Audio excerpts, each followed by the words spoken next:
Hello, everybody, and welcome to another episode of the Relief Podcast. Today, our guest is Jeramiah Solven. Jeremiah has 15 years experience as serving as an Army Ranger. He's also the author of a book called The Whole Man Project. He's become a high performance coach and guide, leading men to kind of find their full potential and stay strong in all times. Jeremiah, welcome to the show today. Yeah, Demetri, thanks for having me, man. I appreciate you. Definitely, and I appreciate the journey. So, talk about first of all, what inspired you to serve, and then share some key lessons that you learned along the way. How you got trained to be who you are. Yeah, absolutely. Hey, guys, just great to meet all of you guys that are friends and family of Demetri. So I was, my military background to kind of shape it was, I came in the military in 2005, and when everybody was in charge of me, and when I left, I was an infantry commander. And then one of the highlights of my career was becoming an Army Ranger. So I was in the 75th Ranger Regiment in Special Operations from 2014 to 2017. I wasn't a Ranger the entire time I was in service from 05 to 20, but it was a transformative journey. The Rangers really did. The military took me from boy to man to leader. And when I came in the military, I was a big time quitter. All right. I mean, I was a college dropout.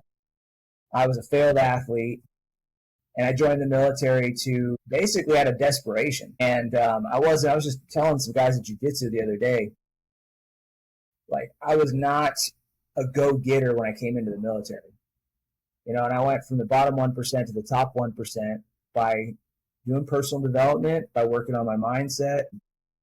Pretty phenomenal personal accomplishment for myself. But then I also ran 100 miles in the Colorado Rockies without training up for it. So when we talk about mental toughness, I pull from the military, and also I've got a long list of physical accomplishments that I've done. I've done an Ironman triathlon with hardly any training. I've done a handful of cage fights. I have. I did two sessions of jiu-jitsu yesterday, one session today. So I'm a purple belt in jiu-jitsu. But I would say, I'm also a disabled vet. So I have PTSD, diagnosed PTSD. And so mental toughness for me is not just about doing physical things. It's about overcoming the mental obstacles that we all face, to include taking care of your mental health. As a business owner and entrepreneur, if your mind isn't right, your whole business is at stake. If you lack, those days where you have burnout, you feel no confidence, you have no discipline. Like, these are all mindset issues, or insecurity or imposter syndrome. These are all mindset issues. And I'm just like everybody else. I've had those same problems in my life. But the military was a transformative journey. And now today, I'm helping high achievers go after their goals. I'm helping men reach their potential. And the whole thing is about helping people rediscover why they're going the path they're going, to make sure that they're in alignment, and then removing the obstacles that are holding them back. You would be shocked at how many of us are living somebody else's expectation, what somebody else wants for us. And I think that when it comes to mental toughness, a lot of people struggle not because they're mentally weak, but because they're not aligned with what they should be doing. So once you get aligned in life, I think anything is possible. And I'm excited to dive in and share a little bit more of the journey. Oh, definitely. And a lot of times, we control what we can, and no matter how good we are, we have to adapt to our surroundings. And that applies a lot of times to careers and skills. And now AI is coming, right? So we have to be ahead of that. What are you advising your clients, yourself, in terms of how to adapt ourselves and our skills ahead of any change that might happen? Yeah, I'm personally using AI to not just make myself better, but to make my clients better. So if you're not using AI to optimize you, it's like having an assistant coach on steroids. So all I have to do is funnel the right questions into AI into my clients so that they can get the feedback that they can need in between calls. And so what I actually am excited about is I think that there's going to be a new generation. This will sound kind of crazy and maybe like out there, but I think that the new high performer is going to become superhuman. I think that there's going to be a huge separation in life between people that take charge of their destiny, they take charge of their results, and empower themselves through artificial intelligence, and they get all the data that normally you had to go through all this red tape to get. Like, I no longer have to wait on the doctor to go into my symptoms. Like, I mean, obviously, AI is not, they recommend that, hey, we're not a doctor, we're not here to advise you on that stuff, but you get the point. Is if I get, like, one of the things my wife and I do and my brother do is we all track different metrics for our performance, heart rates, steps that we take, HRV, and blood work. When you get all this data as somebody that is striving for personal greatness, the only option for you is that you get better. And so I think that we live in a very, very incredible time right now where people that know the right questions to ask and are hungry for growth are going to continue to separate themselves from the pack and go even higher. And on top of that, I'm really excited because people are more hungry now for human experience than ever. So, when I work with people and I do executive coaching, I teach a lot on leadership. And while AI is coming in and it's going to be able to do a lot of jobs, what it can't do is manage people. And so what I'm very, very excited about as AI builds is there's going to be, like, COVID kind of put us in this time where people were, obviously isolated, withdrawing, and they weren't connecting. And now a new generation a new situation is happening where people are not only missing out on the human connection, they're going to crave it even more because technology is taking care of everything else. So we have an incredible opportunity right now as entrepreneurs, as leaders of our families and our businesses, to make ourselves the best person possible and create real world communities where we can connect with one another, challenge one another, and also take ourselves to higher levels as well, Right, because it's wonderful that we have to think in that pattern, because just like you went through training, there's a lot of people who didn't serve, right? And always we honor those who serve, but we need that kind of training ourselves, right? So what kind of discipline, if someone is, sporadic with their disciplines and wants to start adopting like solid habits, what would be your step one? Yeah, step one when becoming disciplined is to remove discipline as a unachievable idea. Okay, so where people get hung up on discipline is they think of it more like some unattainable goal. And really what discipline is an identity. So every single one of us can the biggest shift is a person will say, I'm not disciplined. But it's like, you're not disciplined in this one area of your life. You're actually very disciplined in these other areas of your life. You're just not labeling yourself as disciplined. So I think this is where a lot of people get themselves hung up. It's like maybe they struggle with the gym and they're not disciplined in the gym. But then they're also, on their worst day, they should still show up and they work on their business. But they'll tell themselves, hey, I'm not disciplined, I'm not disciplined. So shifting your belief system about what discipline is the first step. Like, stop thinking discipline is some unachievable goal, some unachievable destination, and start looking at it like discipline is an identity. It's who you are. And so what we have to do is, one, shift the belief system. Like, it's just like with diet, right? Like, the first obstacle with a person getting a six-pack is believing that they can actually do it. How many people look from their world experience into somebody else's life and they're like, oh, I'll never have a body like that. That's unachievable for me. And it's like, well, yeah, it is unachievable with that attitude. Like, if you just believe that you can't ever achieve that physique, you will never achieve that physique. So you have to shift. It's like that book, Carol Dweck. Carol Dweck wrote that book, Mindset, right? About the difference between growth mindset and fixed mindset. And so in the area that you're trying to be disciplined in, do you have a fixed mindset or do you have a growth mindset? Okay. So we have to disprove that belief. And then just like anything, discipline is a habit, right? So society's for some reason convinced us that we should have all these things called like sick days and we should take time off. And, for myself, if I do that, I fall into gluttony. I fall into self-sabotage. If I take too much time off, my momentum starts building negatively. So the best form of discipline is set it and forget it discipline. It's where I get something moving And regardless of how I feel, I keep going. I make it black and white. It's a non-negotiable. No matter what, I'm going to do it. Now, that doesn't mean every single day I'm going out for a 10-mile run. Every single day I'm going to do the hardest training session of my life. But for me personally, what keeps me disciplined is on my worst day, I maintain the routine. I just might swap out the modality. Like, okay, if I broke my leg this week or whatever, like I had a rib injury actually. I potentially fractured my rib a month ago and doing some grappling. But I just made myself keep showing up. And even if I couldn't train, I was still there at the appointed time. That way I don't lose momentum. So to break it all down one more time is if the person wants to become disciplined, number one, shift your belief system from a fixed mindset to a growth mindset. Understand that discipline is not just a skill, it's an identity. And then number two, I always tell people if you want to be disciplined, sustain the habit, reduce the intensity. So just bring the intensity down, keep the habits building, and that way, whether you have a good day or bad day, no matter what, your standard is that you show up. Solid advice. And I mean, a lot of times we're a distracted society, right? There's notifications, there's emails, there's appointments, there's priorities, there's sorting the critical and the urgent. How would you recommend people sharpen their focus and get the things done that are most critical to, the mission? Man, that's such a good topic. Like, people losing focus is such a problem here in like our country, specifically in the United States, right?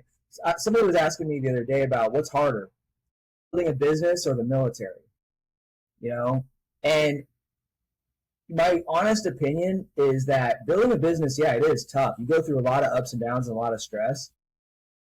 The only reason why business would be harder, actually, the straight answer is just going out on target is a life or death situation. When you're building a company, it's not life and death. It might feel like it, but that's just a scenario inside of your mind.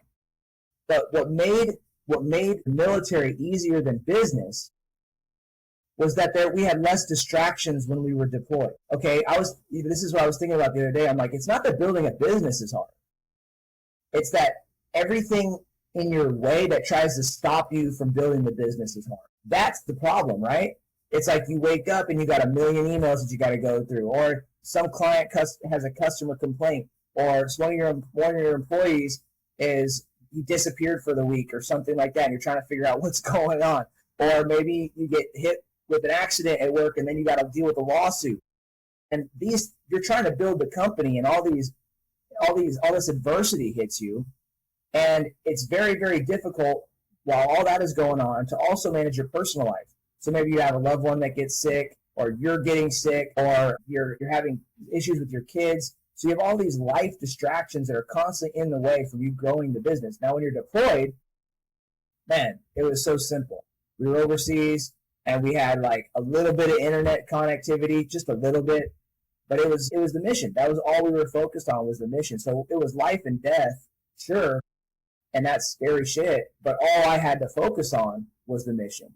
It was like there was nobody in my way from the time I woke up between me and the target. It was just, that's it. That's what we're going to go do. You know what I'm saying? The key today, in today's world, to focus, in my personal opinion, it's personal development, because where a lot of people lose their focus is from the judgment of not meeting other people's expectations. So judgment is like one of the biggest fears that people have, right? Fear of judgment, fear of being judged by others. It's not that failing is so bad, or if we quit on something, it's bad. It's what are other people going to think about us if we quit or if we fail. The judgment is what messes us up. So that's a personal development problem. And if in life, the reason we feel obligated to answer the email, the reason we feel obligated to jump on this problem, and this problem, and this problem, and not focus on our personal priorities, is because of the judgment that we think is going to come by not jumping on it. What's going to happen? Or it's the fear of what happens if I don't, the worst case scenario. And it's when an entrepreneur loses control, like, that's when their focus really starts to shift, right? It's like, so I think that the key to focus in today's society is you got to really work on releasing from the fear of judgment and releasing from the fear of failure, so that you can stay focused on your mission and not let anything else pull you out. It's not that you're being distracted. It's not that other things are distracting you. It's that you're not mentally strong enough to cut out the distractions from your own life. So that's what we really need to, it takes a certain type of mental toughness to say, hey, I'm not answering my phone for the next hour. You know, I'm going to shut my phone off for half a day today. That takes a certain level of mental toughness that we can all build. Right. Good. And I'm glad you kind of, spell out that boundary, because if we don't have those like hard lines to say, you know what, I'm going to disappoint somebody by not getting back to someone instantly. But again, unless something's on fire, it doesn't need immediate attention. Yeah, the game of success is all about letting things burn down while you stay focused. That's really what it's about. It's like, bro, I got a fire over here, this is on fire, and I'm just laser focused on my mission and where I gotta go. It's no different than a military mission. Like, you get out there on a mission, and you'll have maybe your guys are in like a gunfight or something, and they're inside of a building fighting an enemy combatant. Well, you're more than likely, you're going to have a situation where guys start popping up around you. If you pull your focus and you start looking at all the people that are around you and you don't give the attention to the main fight that's in front of you, well, guess what's going to happen? Like, now all of a sudden we're all going to die because the biggest priority that we need to be focused on is taking away from, like, we're being distracted from it. Not to say that you shouldn't, like, put in some procedures to push back the stuff that's coming at you from the sides, but my point is, it remains. It's like, we got to stay focused on what our mission is and not allow the fear to consume us. Yeah, I mean, fear is false evidence appearing real, and they say when it comes to faith, just walk in faith rather than through your sight. So you also you basically lead your own boot camps as well. Talk about the importance, or you have, or it's something that you've done in your history. Talk about the importance, whether it be a 75 hard program or a program that you explain in your books and your work, to get basically not just your mind right, but just in a solid, not just pattern, but setting yourself up for success. That's it. Where I see a lot of people fail is they stop setting new missions for themselves. They stop going after targets, and they'll do that because of burnout. They'll do it because of maybe failure. They'll do it because they feel like they need a break. And I'm really, personally, I learned at 20 years old when I was in Iraq that the pain of quitting hurts way more than the pain of failing. And the moment that you let up on setting mission, creating a mission for yourself or setting a target for yourself is the very moment you start building negative momentum and you start quitting on yourself. In all situations, we should always have targets and missions that we're striving for in our personal and professional life, right? Because if we don't, we're falling into complacency, and complacency is a lot like quicksand. It's like 1 second you're standing in it, it's nice and soft, the next second you're stuck. So for myself, I fear getting stuck, man. I fear getting complacent. And, being on a program of some sort that challenges you should be a way of life. It's not necessarily, I'm not one of these big people that's like into the 30-day challenges that just to keep yourself going. I'm saying, like, set real clear targets for yourself that help you improve as a man and as a leader. And if I get injured or something like that, then the injury is going to become my target. I'm going to work on rehabbing this thing as best as possible. And so, I think the importance of the camps that I run are 2.5 day leadership and development events. So what we do is you come in at night, we put you through some physical hardship, but then it's very tactical. It's very professional. We're not one of these, we're going to spray water in your face, spit in your face, throw stuff at you type of people. But what I'm going to do is I'm going to get you really clear about your negative self-talk so that you can overcome that in moments of weakness. If I can teach you how to talk to yourself during moments of weakness, now you can change your entire personality. You can completely transform. Where people really mess up is they can only talk positively to themselves during times where they feel good. But if I can talk positively to myself when I'm feeling down, if I can get excited about the hardship, like for one of my little sayings is the tougher it gets, the better I get. Or I don't get tired. When the tough time hits, I start like laughing a little bit. I'm like, oh man, here it is. I'm being a little bitch right now. And I get excited about the opportunity to turn into the person that I want to be, because you can only turn into the next best version of you when the adversity hits, right? You can't transform during good times. You transform during bad times. When you're in that rock bottom spot and you say, you know what, I'm going to teach myself how to flip this. And what I do with my clients is I teach them to take bad days, turn them into good days turn them into great days turn them into unstoppable days. And so, like, I had to learn that mindset of how to flip a day in the military, because the military didn't give me a way out.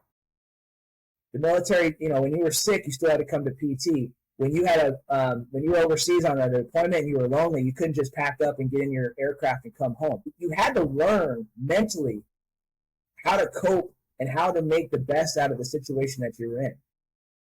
Like, there was this one time I was in Ranger School, and it was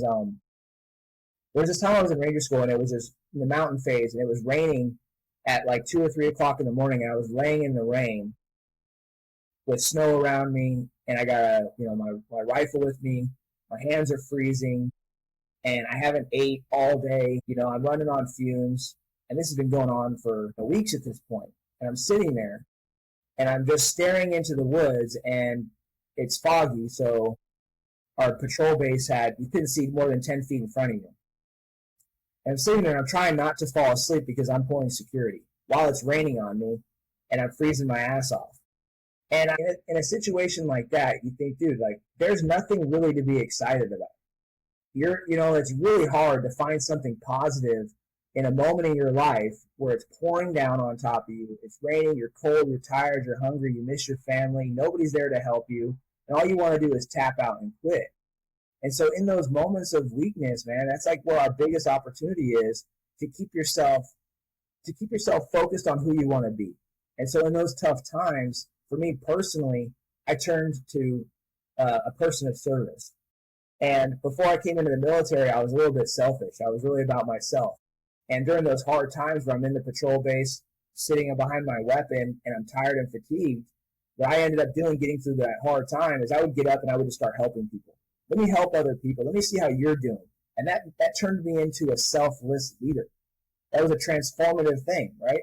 So I would just say that, when it comes to like how important it is to keep challenges on your calendar, that's the main message. Is all you guys need to have challenges on your calendar, whether it's getting down to underneath 10% body fat, whether it's running a marathon, whether it's dropping the drinking in your life, whether it's controlling the amount of food that you're stuffing in your face. Like, just do the basic things better and make those challenges. And when you overcome them, be proud of your damn self and earn that self-respect. That's awesome. And when I think of what you said in terms of flipping a day, I mean, that's amazing, because a lot of times you feel like if the day is sunk, it's over.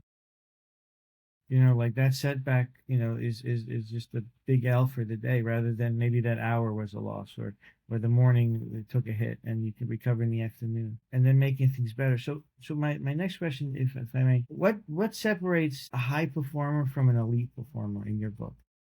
What separates a high performer from an elite performer? I would say it's what they do when no one's watching. It's the obsessiveness, man. It's like,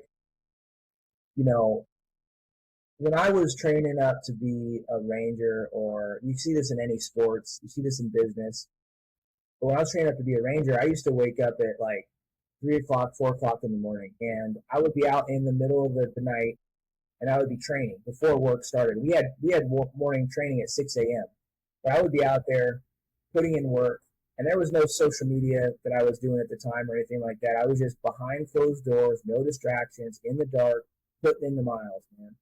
And, I would get to work, and I was in the infantry, so I was around top performers. In order to qualify for the infantry, when I graduated, you had to be in the top 10% of the commissioned officers that were graduating. So you had to be in the top 10% of your graduating class to qualify for the infantry.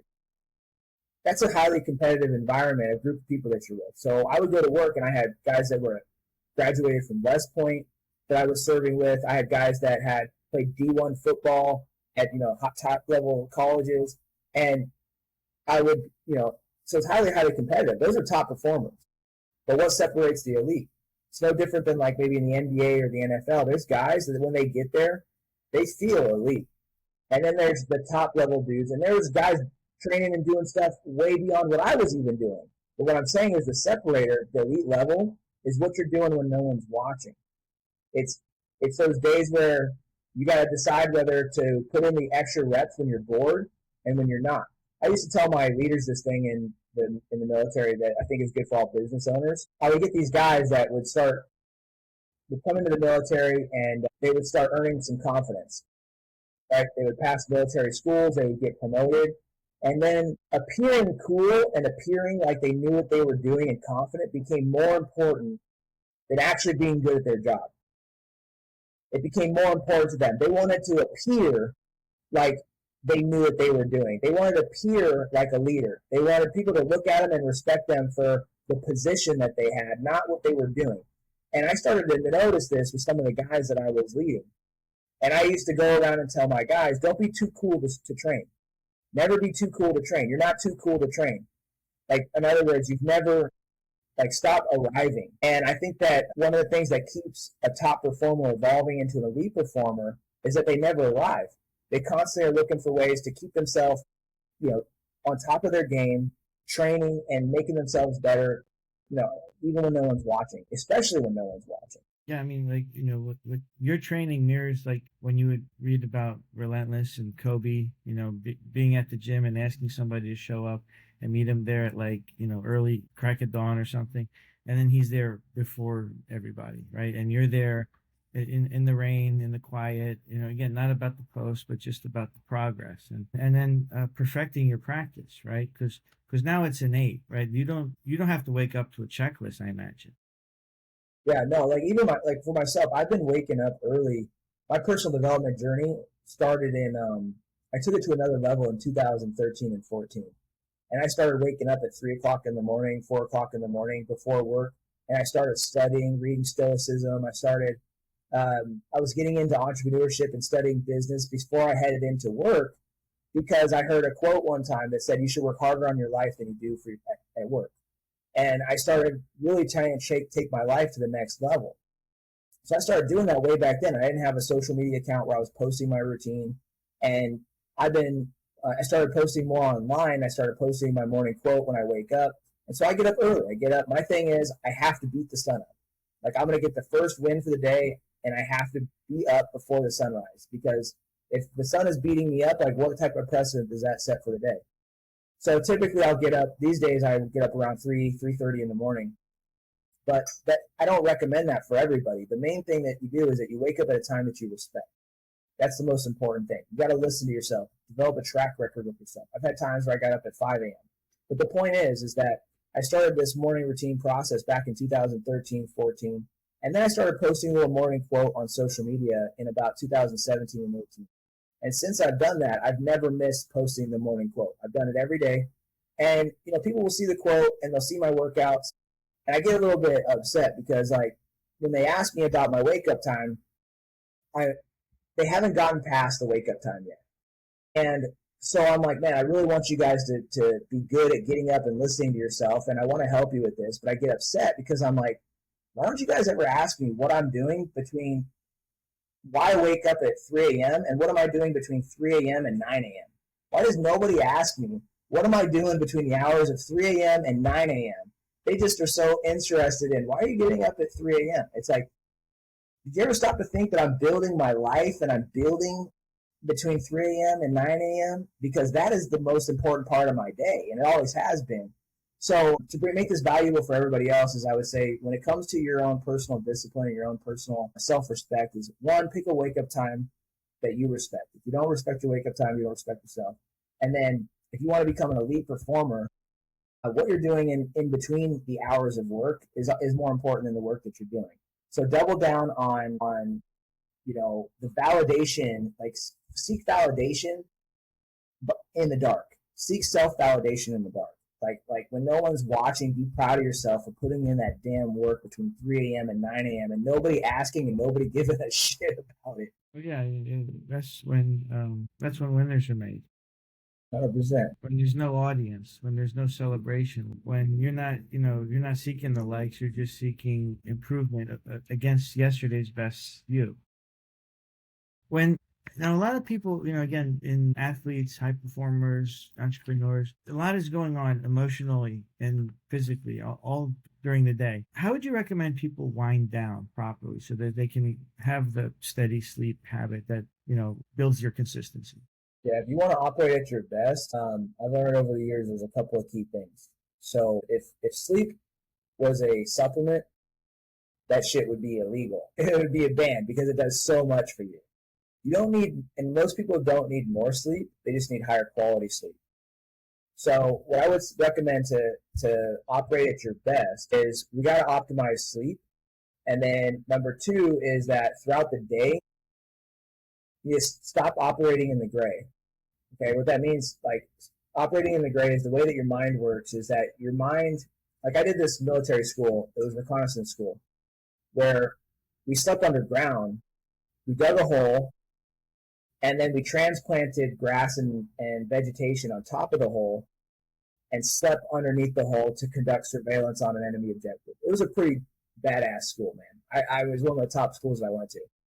It sucked being in there because by the time you get into the hole, you've already been up for 2 days. You spent all night digging the hole, and you're getting in the hole before the sun comes up. So most of the work that you did was overnight digging, and prior to nightfall, you marched in. So, maybe it's 1 o'clock on a Sunday afternoon. We're going to walk into the objective when the sun goes down. Then we're going to sneak into our site, our surveillance site where we're going to dig. We're going to get there. We're going to dig throughout the night. And then we got to get in the hole before the sun comes up so that we're hidden and nobody sees us. And then when we're in the hole, we're going to stay there for a couple of days, 1, 2, maybe 3 days. And we're going to conduct surveillance on the objective that we're looking at. Really badass school. But kind of boring work. But one of the things that I learned was that when you're that fatigued and you're that tired from all the physical demands of your job, all the mental stress of the job, you're going to lay down inside of that hole and you're going to get behind your binoculars. And you're going to look down those binoculars, look at your objective, and your biggest goal is to not fall asleep at that point, right? Like, because you're smoked, man. And this is people in business. This is people in their day. This is people in entrepreneurship. They wake up, they got their kids, they got the work, and then around lunchtime or 1 o'clock in the afternoon, everybody has these windows of the day where it's like they're on the glass, feeling like, bro, I'm so damn smoked. So what I learned in this reconnaissance school is that you can only sit on the glass for so long. There's a point of diminishing returns with your focus.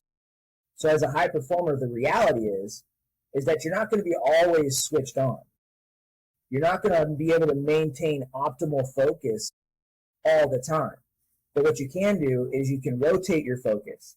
So we had a timing rule that we would use. It was basically 20 minutes on the glass, 20 minutes off, and then 20 minutes supporting the other guy that was going to be on the glass. So in your day, my recommendation for everybody that's having a hard time with mental stress and fatigue is to get off the damn glass. You need to shift your focus for that 20 minutes or set a time period where you can. And getting off the glass, what that means in civilian terms, is not distracting yourself with something else after you're shifting focus. So when it comes to your focus, there's 3 color areas to focus on. You have the black, this is kind of how flow state works and attention works. So you have the black zone, you have the white zone, and then you have the gray zone. So the black, think of it like a Venn diagram. You have 3 circles that overlap each other, and in the middle is the gray. So black overlapping the white, right? Well, if you want your focus to reset, the key is to get all the way out of, the black represents focusing on something. The white represents total detachment, like meditation. And then the gray represents something in between. So where a lot of people fail resetting their focus is that they'll be working on something that requires intense focus, like work or reading or whatever it is, emails. And then that's the black zone, or they're doing some deep work like content, whatever it is. And then instead of shifting all the way to white, they jump on social media and they start scrolling. Well, social media keeps you in that gray zone. Your mind's not relaxing. It's getting stimulated. Your cortisol is still running through your body. So you're actually keeping yourself in a heightened state chemically. So you want to get all the way out of that gray zone for a short period of time and into the white zone. For me, that means going out to my pool and laying in the sun for 10 minutes or 20 minutes. It means sitting on my couch or in my chair in a nap position, but to where I can't completely fall asleep, so that I just doze off and get into that light type of nap where you're easily woken back up. But these meditative states, the key is to get into that white space. And if you can get into that white space, 10 minutes will give you an hour of energy. I learned that during ultra running, actually. I was on a 100-mile race in the Colorado Rockies. Never ran one before in my life, and I was telling you about that earlier. And I started off on this race, and I had no idea what I was doing, man. And I'm at 10,000 feet altitude. Like, this thing was crazy. So I start asking some high-level guys how to complete the race and what strategies do they use for rest, fuel. I'm like trying to learn about ultra racing as I'm doing it like an idiot. So one of the questions I asked the guy, and I was like, hey, this is like a multiple day event. Do you guys sleep? Do you guys sleep when you run 100 miles? Do you like take a power nap or something? Because I didn't know. Or do you just power through it? And one of the guys that had done like 20 or 30 of them, he like leans over to me and he's like, as we're running, he's like, remember that 10 minutes, a 10-minute rest can buy you an hour. And he said that to me. And one of the reasons why I finished the 100-mile race was because I took advantage of 10-minute rest periodically throughout the entire 100 miles, focusing on getting myself to the white zone. So I would just recommend if somebody's dealing with burnout, dealing with stress, is throughout the day, get yourself into that white zone. And then when it comes to your sleep, the number one thing that messes a person's sleep up is their food, hands down. So you got to adjust your food window. You got to shorten your food window, change the type of food you're eating before you go to bed, and have a good night ritual, and that'll just completely transform your sleep, and you'll be refreshed. If you can do those two things, you'll be a whole different person, guarantee you. That's inspiring. I mean, when you say food window, you mean like intermittent fasting, like taking like a window of 8 hours or 10 hours or 12? Yeah, so with food, as a rule of thumb, like if you can back your eating off of your sleep time by about 2 or 3 hours, you're already going to be about 80% ahead of like what you're currently doing. A lot of people eat too close to bed, and your body, if it still metabolizes that, it's not going to work repairing yourself. So I wouldn't necessarily jump to intermittent fasting, but what I would say is back your last meal. It doesn't matter if it's a graham cracker. I don't care what it is. Back your last thing you put in your mouth 2 to 3 hours from the time you lay down, and then get into the white zone that we talked about. Get into the white zone 30 minutes to an hour before bed, and get yourself into that nice, deep, relaxed, detached state, and you'll sleep. You'll feel like you slept for a week if you do those two things. Suffered with a lot of insomnia over the decades. Yeah. I wake up in the middle of the night and then I'm like wired and ready to go. But then you hit that wall, something like 5 in the morning. Yeah, but I have PTSD and I have binge eating issues. So I've been in this spot. My issues are like I'll go to sleep and I'll wake up like every 90 minutes and then go eat something out of the kitchen and lay back down. It just wrecks my sleep. That's why I learned about it. The biggest thing is like for me personally, and everybody's gonna be a little bit different. So you're gonna, if you think this is a whole conversation into like biomarkers and like biohacking and stuff, which I started building into my programs to really help people understand this stuff. Like you can get your blood work done and actually understand what foods are affecting you, that sort of thing. But in simple form, this is happening with a lot of people, is that I would eat like a high glycemic type food for dinner, and I would eat that with meat. So in other words, my blood sugar would be going ape shit the last three hours of the night. I would eat dinner, I'd have a huge insulin spike, and then I have insulin crash. And then my body's, when you have that insulin crash, your body goes into like a hunger spike. And so I would have these massive hunger spikes because of the food that I was eating for dinner. And that would cause me to wake up in the middle of my sleep and go into the kitchen and eat. And so it's this repetitive cycle. Now, everybody has different food sensitivities and shit. But if you can just simply back your food window up from the time you go to bed, 2 to 3 hours, you're going to see benefits from your sleep quality. That's really something. And I think, instead of running to doctors to say, oh, help me with my sleep and take a pill, let's build better habits. So I'm glad you're sharing that. And again, that it's not error proof. We're still prone to issues. I have my own version of PTSD. Yeah. We're all going through a lot of traumas in life. And, sure. And again, it's not a comparison contest of who's gone through more pain. But you have a philosophy on pain. Could you share your philosophy on pain and what it means to towards our mission? I mean, pain is growth, man. I mean, that's my idea behind it. It's like I have this thing that I do when it comes to high performance and achieving goals even faster. What I've learned over the years is that it's not about doing more. It's about doing the things that you don't want to. I look back on my life when I dropped out of college, right, joined the military. I had all these hard chapters. And if you look at your life, every single one of us has had a hard chapter. That the win that we got after the hard chapter, it came because we made a hard decision. We did something that we were resisting, and then we got the reward. So what I've learned about pain, man, is that the harder the resistance, the further the distance. As cheesy as that sounds, sounds like some social media meme, but it's true. It's like if something hurts me more, the further it's going to take me. Whatever I'm avoiding most is what's going to give me the most. So what I personally do is every day I wake up and I write down 5 things that I'm resisting that move my life forward. And when I first started off in business, it was like sales, right? It was like I never really wanted to reach out to people, so I would just write down, hey, talk to 5 people today, talk to 10 people today about your business, and I would just start like that. Other times in my life, it was cardio. I was trying to get myself to have better levels of cardio. So I'm like, I'm working out all the time, but I'm avoiding cardio. So boom, I start writing down cardio first in the morning.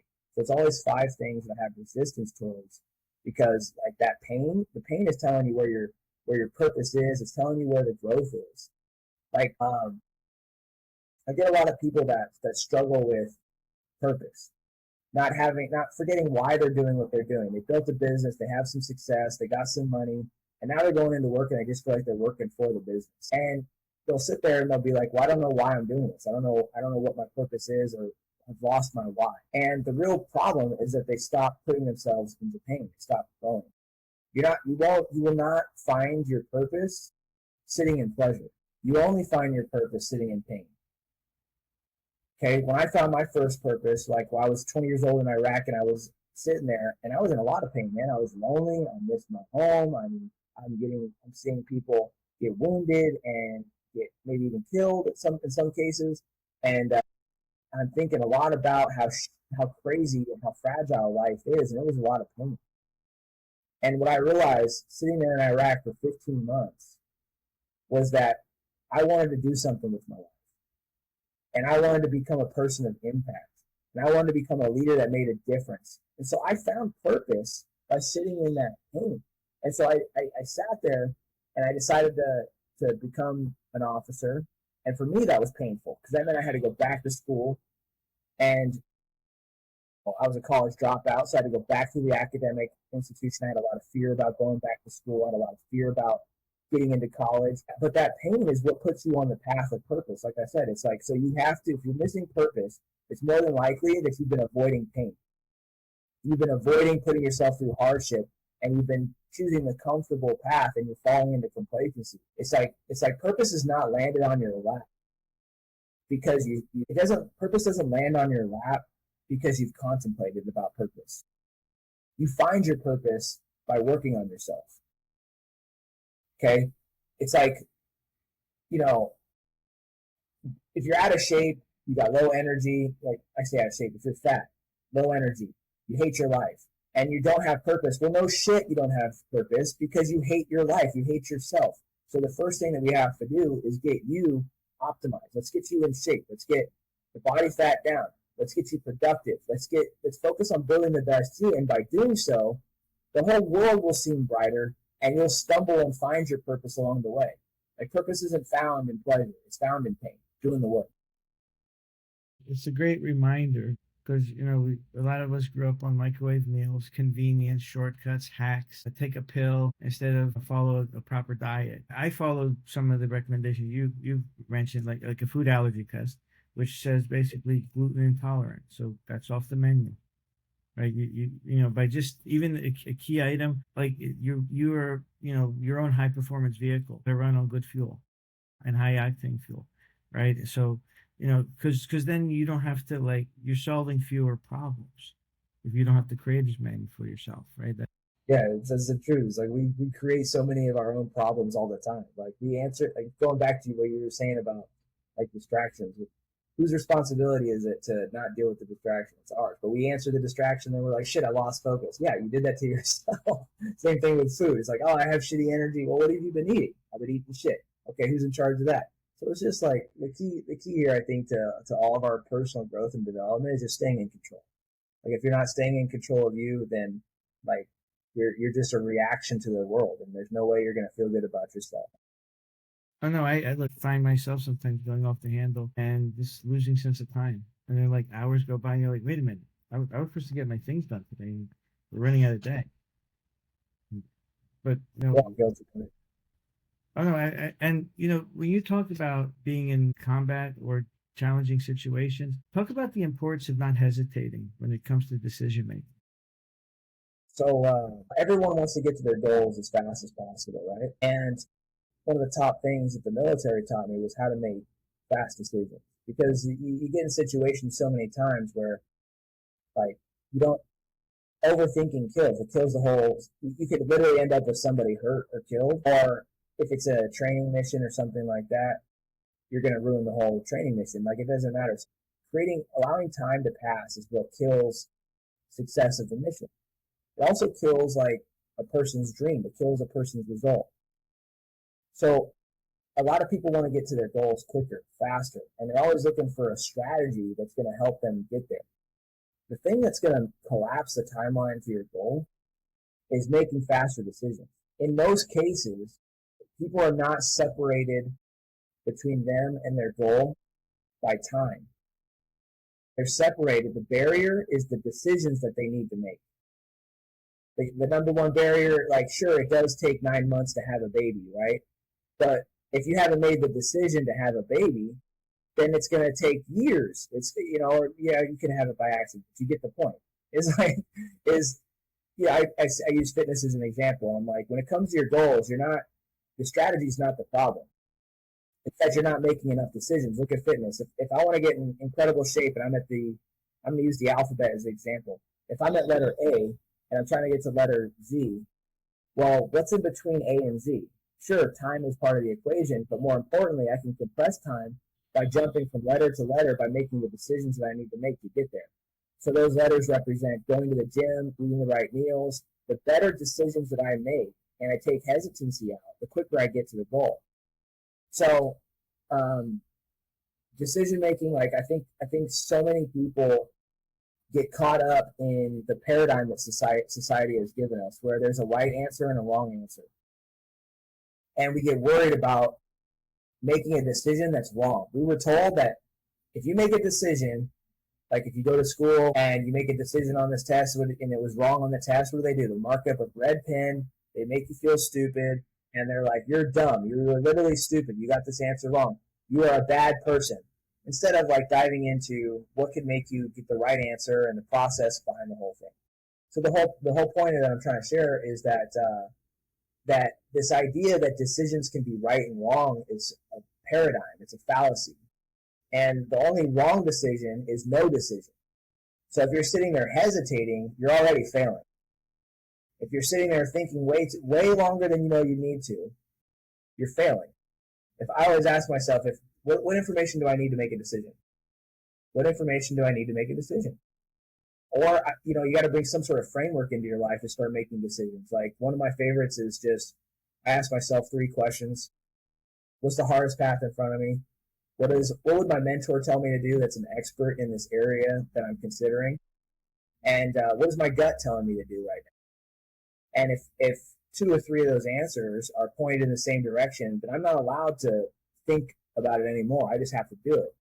And so this decision-making framework, anybody can adopt, either mine that I just gave you, or just go back through your life and pick like 2 to 3 hard decisions that you made and just go through and analyze how you made those decisions and create your own framework. That way we're not wasting time on the decision-making process, and we have a process to actually follow. So you can create your own code.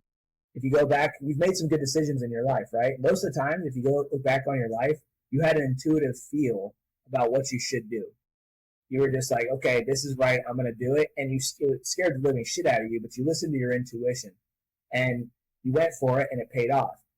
Somewhere along the line, people just like stopped listening to their intuition because nobody teaches them that it's the right thing to use.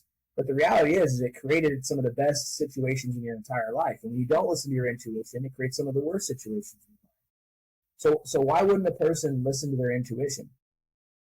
Well, they wouldn't listen to themselves. That's what intuition is. They wouldn't listen to themselves if they don't trust themselves.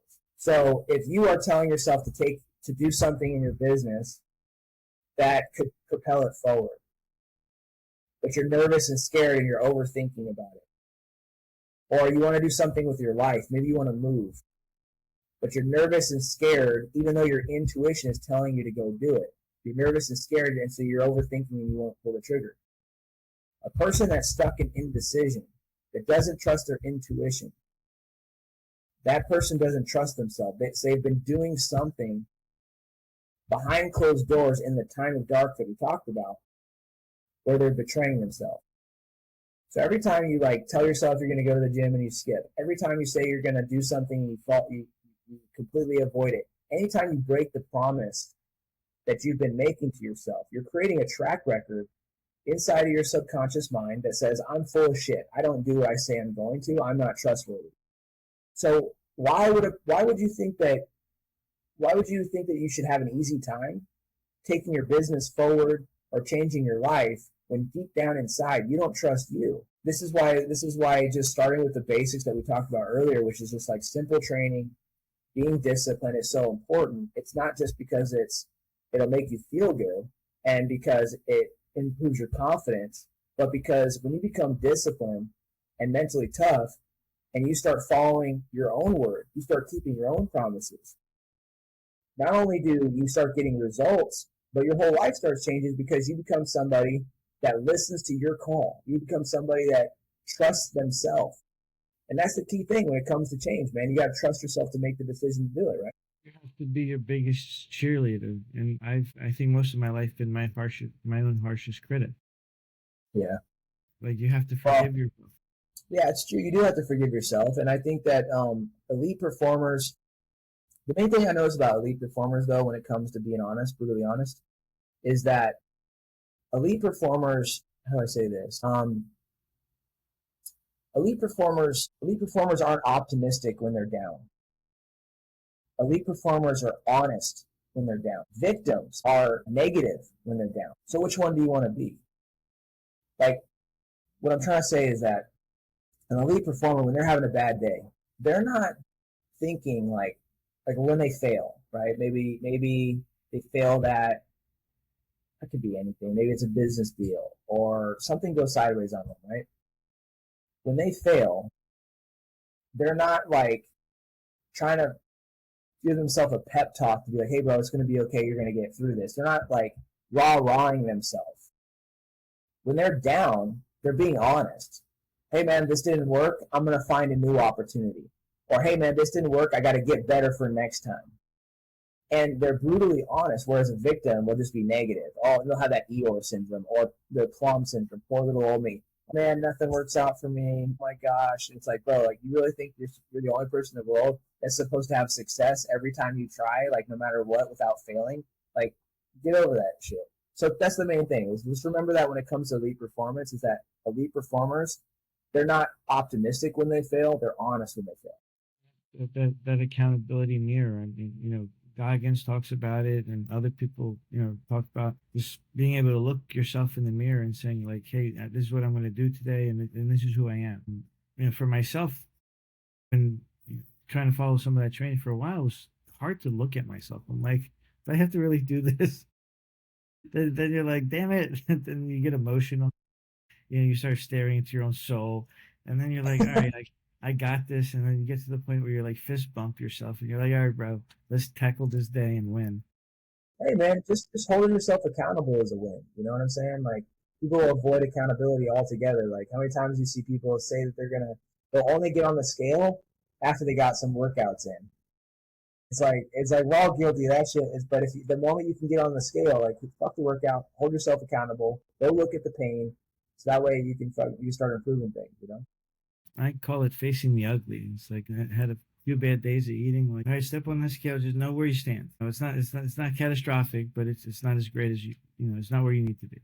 The key with shitty eating is that you never make it an emotional decision. You just make it a pre-planned decision. So I teach my clients it's okay to go off the rails. I'm like, it's fine. If you want to have a pizza, we can have a pizza. Like, you want to have like a whole half gallon of ice cream. Let's do it. But let's not do it when we're emotional. Let's not go off the rails when we're emotional and teach ourselves how to make emotional decisions. If you want to do that, let's plan it for like 3 days from now, or maybe a week from now, or whatever. So that way, you're making a controlled decision and you're actually listening to yourself about going off the rails. And you'll actually do it and still have your confidence afterwards versus doing it emotionally and beating yourself up afterwards. So it's all about listening to oneself. Well, right. I mean, like you said, I'm glad you brought up that old example of like, the red marker that we think we're failures so easily, and we write off our progress, and we've made so much progress. And I mean, look what you said, like like I don't know if you know him, but I had a prior podcast with Frank McKinney, who's done several ultra marathon races, and and Goggins, maybe you got to meet Goggins too, or people like that. And people start from nothing, but then they have like field crews to support them along the way, and you just ran like the hardest race of your life, and you're like unprepared. You're like, I'm like, did you have water? I'm like, did you have the basics, or you just? I went out there with two grocery bags that you would get like from a 7-Eleven with like a handful of snacks in this one, a handful of snacks in this one, and then I didn't have an extra pair of shoes at the time, so I bought a pair of $50 pair of Under Armour shoes. That was the only store that was open that was close enough to me. So I went out there with two $50 pair of Under Armour shoes because my main ones were a pair that I liked. And these rings were not all-terrain 100-miler like shoes. These were just, it was a shitty. But these were street sneakers. Pretty much, like the ones I had were white. Like they kind of looked like the Nike Cortezes is what they looked like. But yeah. Made it work. Wow. I mean, so when people like Goggins say like, when you think you're out of gas, you're only like 40% there. Like, what are your thoughts? Like when that goal is like, it feels like it's far away. When that that finish line feels like, and you don't have it in you. Like, what would you tell us, like from a mindset perspective, in terms of just marching our body forward? I've been in that spot. I've lived Goggins' 40% rule, and it's 100% true. Ironically, one of the times I lived it was on a 100-mile race between miles 20 and 40. So I thought I completely blew up on my 100-mile race. And for 20 miles, I was just thought they were going to have to medically evacuate me off of the mountain by helicopter. I was so bad. I mean, there was one point where I was hiding in a ditch, so sick and nauseous with a headache that I hid in a ditch because I didn't want anybody to see me and then automatically pull me off of the mountain. So I hid like a wounded animal would. And, I that 20-mile stretch was one of the hardest time periods of my life physically. And I was going up mountains, down mountains, in terrain. But I got to mile 40 after going through that, and I had a new energy, and I realized like, damn, bro, like I'm gonna finish this race. And I mean, the back end, the last 60 miles, there was I was almost hypothermic later that evening. I was alone in the woods at one point with just short shorts on and like a very thin top. Like, I mean, it was 20-30 degrees in Colorado or something like that. It was freezing up there because the temperature drops at altitude, right? So the point is like in that 20-mile period, or even taking myself back to this time where I was in wrestling, like, and I had a double overtime match, and clock was counting down, and I had to make a decision where I push myself or back out, or in business when I had literally no money in my account, and I had to decide, or I had my last $300 in my account, and I had to decide whether to buy a plane ticket to a $200 plane ticket in order to potentially close a deal. And I did it, and I flew out there, and it ended up landing me a deal. All these moments of like, there's no other option, I'm fucked and I'm going to fail. In those moments, there's nothing that somebody can teach you that you're going to read in a book that's going to teach you how to overcome those moments. You have to, in those moments where it's so hard, there can't be a way out in your mind. And it's nothing that you could study. It's nothing that you could pick up in a book. You have to experience it. It's like, I feel so sorry for this younger generation that's coming through, where they think that mental toughness can be built through consuming social media content. They think that all they need is like the next 15-second Instagram reel, or they need to read this book and they're going to be more mentally tough. And it's like, no, mental toughness doesn't work like that. Because when you're in such intense amount of pain, you're not going to be thinking about the Instagram reel that you read. You're not going to be thinking about the book that you read. If your mind goes towards, I'm in so much pain, I think I'm going to fail, I don't know if I can do this. Man, what would David Goggins do right now? You've already lost the mental battle because you're dealing with the fear of judgment. You're not focused on what actually needs to happen. In those moments of weakness, the only thing that you can focus on is the next step. And if you really want to tap in and create drive and create mental toughness in your life, the number one thing that will do it is the reason why you're doing it. You have to have a clear reason. And it's, for me, if you make it a spiritual reason, God will pull you through those hard times. If you make it a family reason and it means something to you, that will pull you through those hard times. So when it comes to your goals, wanting something will get you started. Wanting to run 100 miles, wanting to be a ranger, wanting to build a business, wanting to be a 6, 7, 8, 9-figure entrepreneur, wanting those identities and those things will get you started. When no one's around and you're in that 20-mile stretch of your life and it's the most painful thing you've experienced, why you're doing it is the only thing you're going to think about. And if you aren't crystal clear about why, you're going to break in that moment. If you are crystal clear about why, the why will pull you through. So what you want will get you started. Why pulls you through. If you're not clear about your why, you're fucked. And you just have to put yourself in that spot. There's nothing that a person could say, no social media meme or buzzword that a person could give you that actually flip that switch inside. You have to create the habit of building mental toughness so that when your back is up against the wall and you think that you're done, you discover that you're only at 40%. Now, the simplest thing that a person could do to change their belief system about what they're capable of is go get a six-pack. It is the simplest, most accessible thing, because I was the guy that never thought he could get the six-pack, thought that he wasn't built like that. My belief system was stopping me, and every one of us is like this. Oh, I could never be like that. I could never do that. And you think that you have a max. When you look at that goal, you have a preconceived limitation. Oh, I could get close, but I couldn't do it. You have to disprove yourself. You have to show that you're full of shit to yourself. You have to break the limitation, the personal limitation. So a good rule for everybody here to build mental toughness is to don't assume your limitations. Go discover them. Go discover them.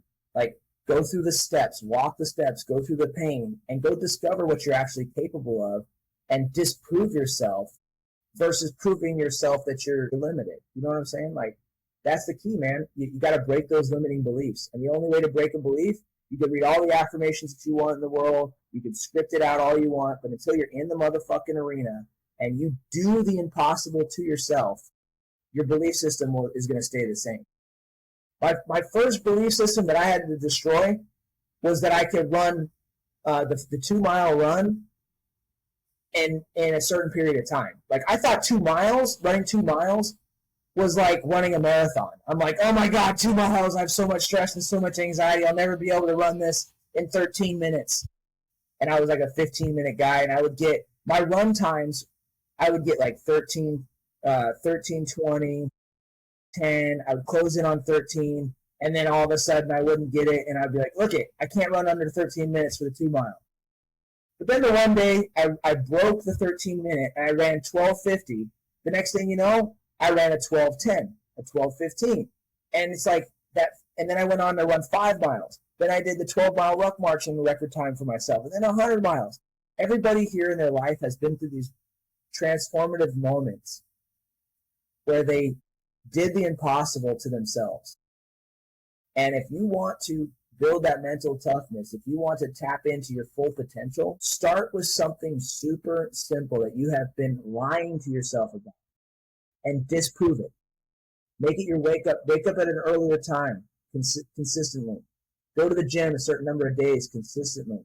Eat a certain amount of food on a structured diet consistently. Get the six pack.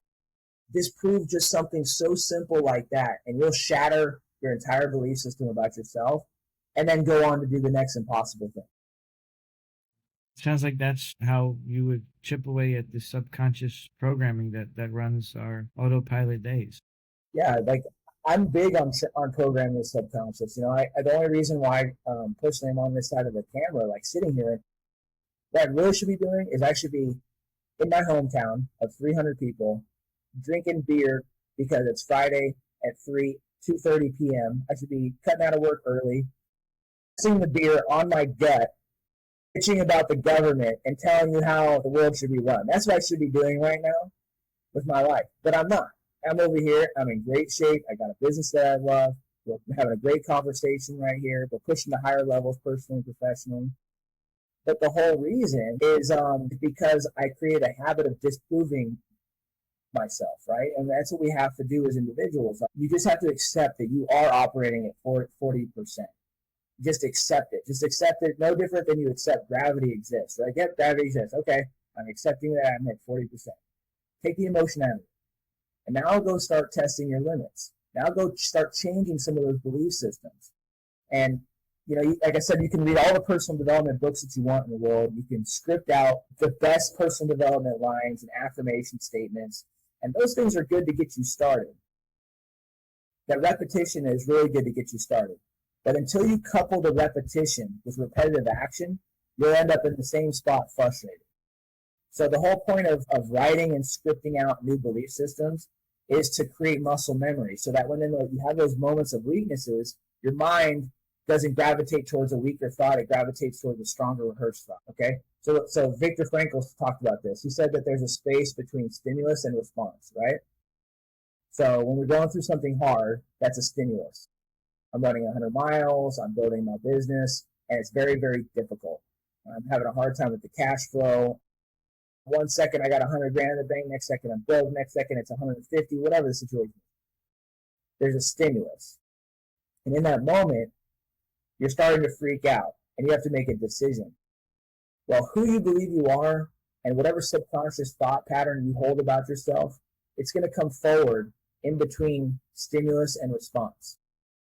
So if I'm on a 100-mile race, or I'm thinking about signing up for my first marathon, I'm getting stimulated. And my first thought when I start getting stimulated and stressed out is, oh, I'm not a runner. I am not. Who I believe I am is going to come out. And that space is going to cause me, that affirmation is going to cause me to make a decision to talk myself out of the marathon. Oh, I'm not a runner. That belief system destroys the marathon before you even step foot onto it, right? So the whole purpose of writing your affirmations and scripting out your affirmations is to rewire those subconscious thoughts that occur between stimulus and response. But you still have to actually follow through with it, right? You can't. So you would say, I am a runner, or not. The tougher it gets, the better I get. So I want to sign up for the marathon. That's my belief system. The tougher it gets, the better I get.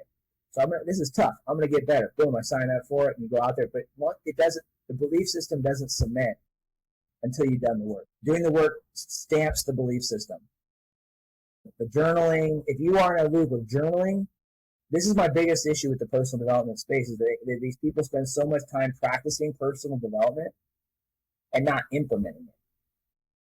It's like, bro, you gotta get out of the books and into the application. We don't have an information problem. We have an application problem. We have an education problem. We have an implementation problem. So you gotta put yourself in situations where you can use the personal development that you've learned. Go apply it. And that's what I would recommend, man.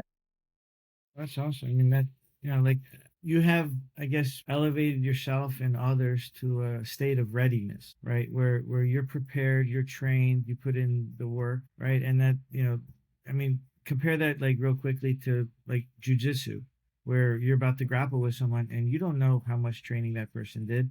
You don't know what their state of mind is in that moment, right? And somebody who clearly maybe on surface doesn't look as, fit as you might win in that moment. So how do you adapt in literally that kind of quick battle, even if it's more, friendly combative, so that you can get the edge on your competitor in that moment? Ask it another way.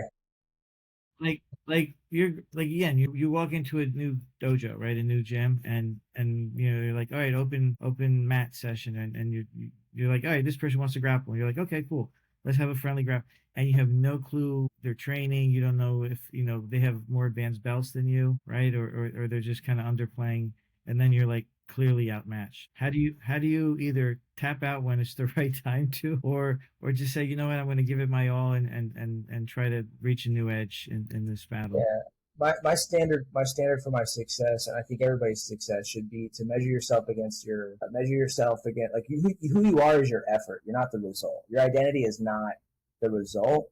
It's not getting submitted. I had a black belt tell me one time, he was standing in front of our group and he was like, hey, I was a white belt. And by the way, the first time I did jujitsu, I couldn't get out of bed for a week. Like, it took me, like, I didn't go to the next class for a week. One jujitsu class. And I mean, we did a 10-minute warm up, 20 minutes of drilling. And then we did, actually, no, it was 40 minutes of drilling. And then we did like another 10 to 20 minutes of cool down and then some closing notes or whatever. So I couldn't get out of bed for like a week because I wasn't conditioned for that. But anyways, this black belt gets up there, he starts talking to us, and he's like, guys, hey, it's nice to meet all of you. I'll be the new instructor here, because he was. And he's like, I want to let you know something. The only difference between me and you, I'm up here with a black belt, you got the white belt, is that I've been submitted more than you. He said, that's the difference. And it really stuck with me, man. And, when I used to tell my guys when they went off to military schools, I would tell them, like, hey, bro, like, whether you pass or whether you don't, you're not the results. Who you are as a human being is not defined by the result. Who you are is defined by the effort that you put in prior to the result. It's no different than a champion. Like, a champion behaves like a champion before he gets the belt. The belt is just a prize for all the work that you did, for all the effort that you gave. So back to your MMA and jiu-jitsu example, this actually happens to me all the time. Like, I've lived down here in Florida, and I go to a world-class gym where these guys are champions in their own regions and countries that they come from. And I go in there, and I'm like a small fish in a big pond. But I don't know who anybody is. Sometimes they're from Tajikistan, sometimes they're from Japan. There's people coming in and out all over the place. And I go with these guys, and I just get my ass whooped non-stop. And I mean, I'll have a guy that's like 23 years old, I'm 39, and he just playing with me like a rag doll, and I'll come home just completely humiliated. And I'm like, I'm stronger than that guy. I've been through harder shit. This guy did whoop me. But I'll go, I went through this for a while where I was coming home and I was telling my wife, I'm like, man, I'm just not getting good. I'm just like, these guys are just balling me up. And one day, after maybe 2 years of this, I open up my phone and I'm like, I'm going to go look at the guy that I was going against today. I never did this before. And I open it up, and the guy has like 30 fights. He's 12-0 as a pro and a world champion from some European country. And I'm like an amateur fighter. I have 3 fights underneath me. And I'm like, and I felt like the biggest piece of shit. But the whole point of this is that, I was measuring the days that I came home and how I got through those times of being beat all the time, was I just got proud of myself for going to practice and giving my best. I would come home and I would tell my wife, I'd be like, yeah, I got tapped out a couple times, but then I would highlight all the things I did right. I didn't want to go today, and I still went. I had anxiety before I even went in there. I nailed it. I did nail this one move. And I would just start highlighting some of the process things and the obstacles that I overcame. So I would just say that when it comes to anybody here, whether you got a competitor in business that's like, he's outperforming you and beating you and you're feeling down on yourself, is where's your focus at? Are you focused more on achieving results that they have and you're focused more on out and beating them? Or are you focused more on being grateful and satisfied that you're overcoming your own obstacles on the way?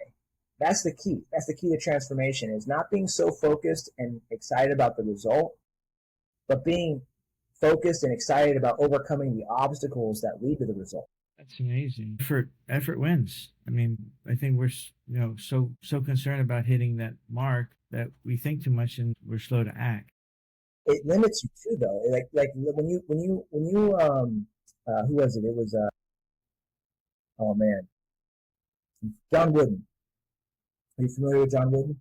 Yeah, the push, yeah. The basketball coach. He won 9 NCAA championships and world-renowned basketball coach. One of the things that he was big on was not playing to your opponent, playing to your performance. So he would get mad at his guys if, like, his philosophy was that you should never tailor who's playing, what players are going to get on the court according to the score on the scoreboard. You should play your players according to how you think you're going to win that iteration and perform at your best. So in other words, he believed that if you played against your opponent and not to your potential, that you limited yourself. So he had times where he would run up the score on certain teams. They were beating the team by like 10 points, 20 points, 40 points. And instead of starting to bring in the newer guys and helping them get reps, he would keep running up the fucking score because he wanted to see how high he could take the team and how high he could go. And if those guys beat the other team but didn't play to their potential, he dug into them harder than if they had lost. So that's the key, man, is to not play towards your opponent, to play to your potential. Right. It draws a parallel to football. Like sometimes you think a team's up like 1 score, 2 scores, 3, and you're like, oh, they're good, they can coast. And then something happens like 2-3 minutes, and all of a sudden it's like they're losing. And not only they lost, it's game over. It's like the momentum has shifted, right? Because they let off the gas. It's like the turtle versus the hare, right? Yes, they're no different than the person that gets close to their body weight goal and then stops short 3 feet of gold and goes back the other way because they feel like they've already gotten there. They told themselves a story about the result. Oh, this is good enough. It feels like I got there. Well, yeah, and then I mean we're all fans of personal development. I think you highlighted in another interview one of your early mentors had Zig Ziglar as a personal coach. So what kind of inspiration like drives you that more people need to know about Zig?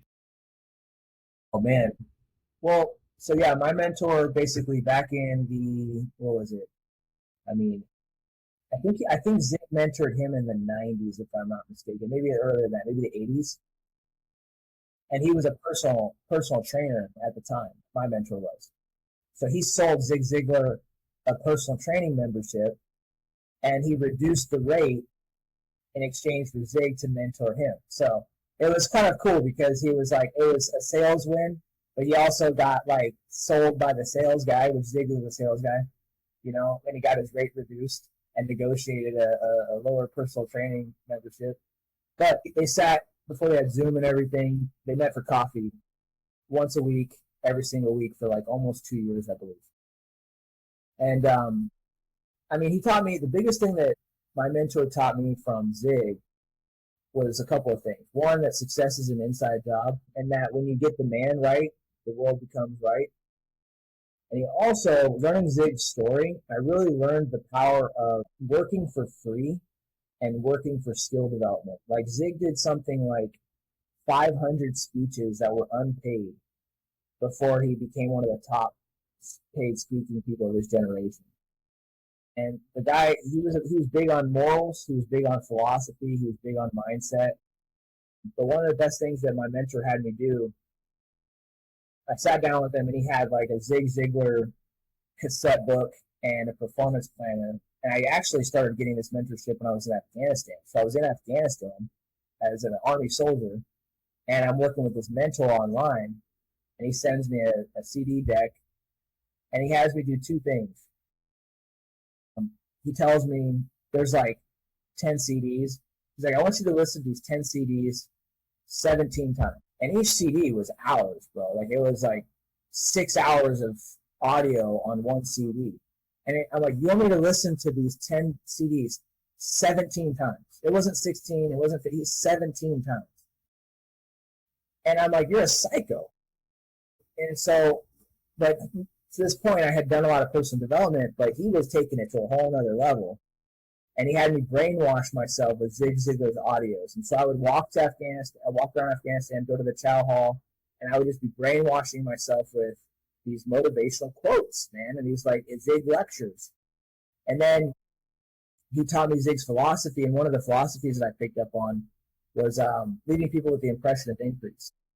So I'm brainwashing myself in Afghanistan. I learned this lesson about the impression of increase, which means basically leave everybody better than you found them. Every single person, whether they can do something for you or not. And I started doing that. I started just every interaction, I'm going to try to make somebody laugh, or I'm going to help them with something. And my goal was to just be a good student.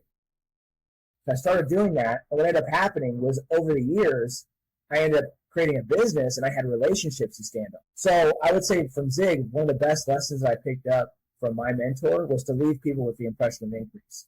That can help out every business owner. It can help out every family man.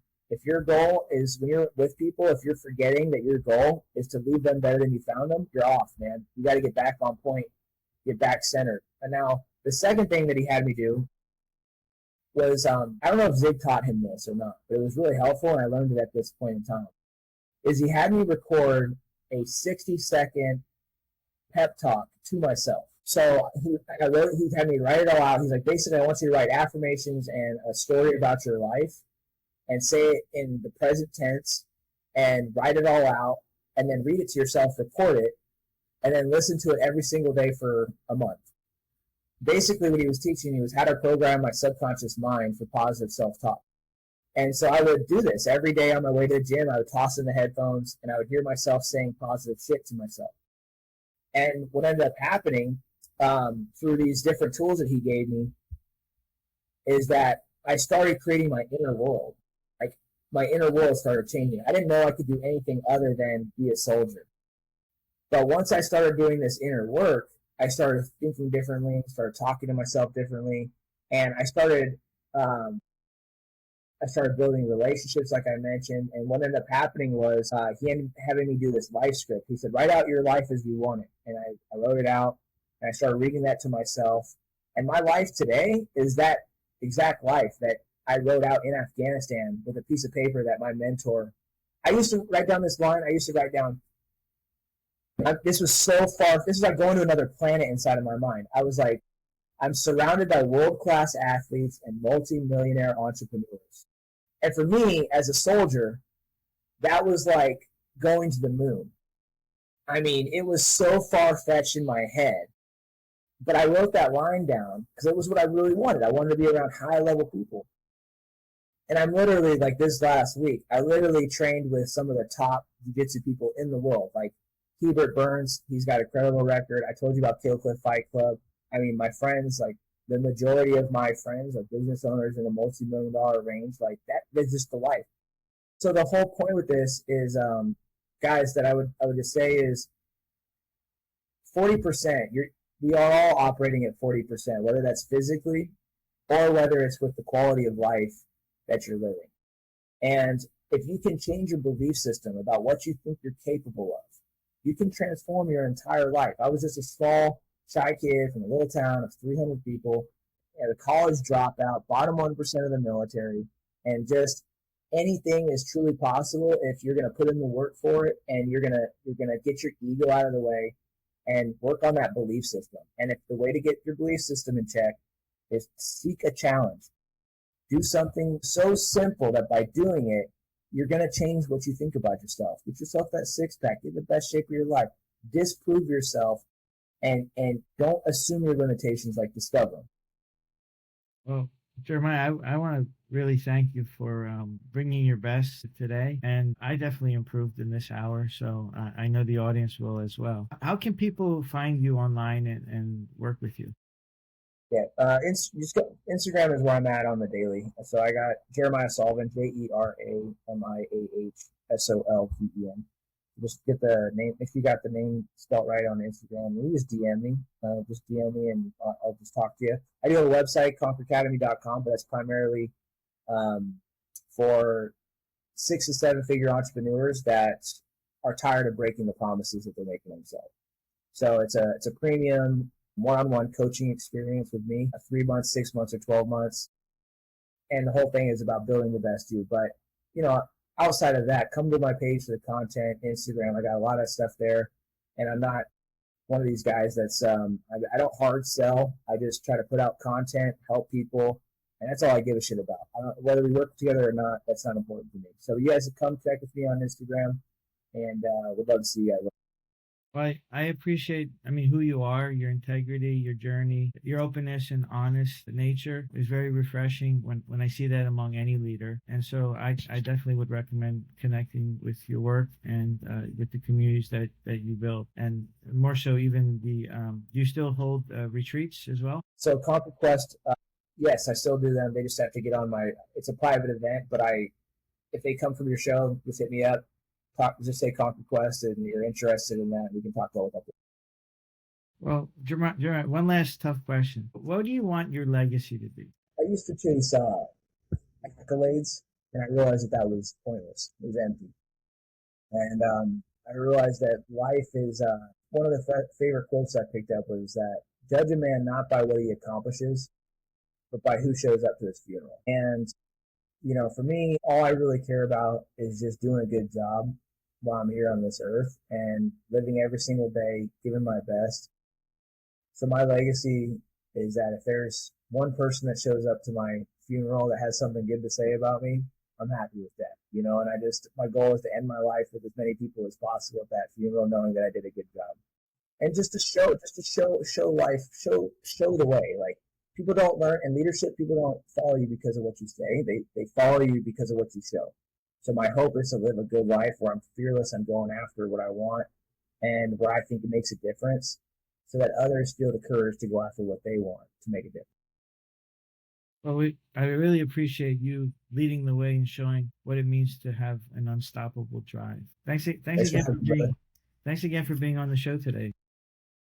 That was good. Thank you. Great job, man. That was awesome.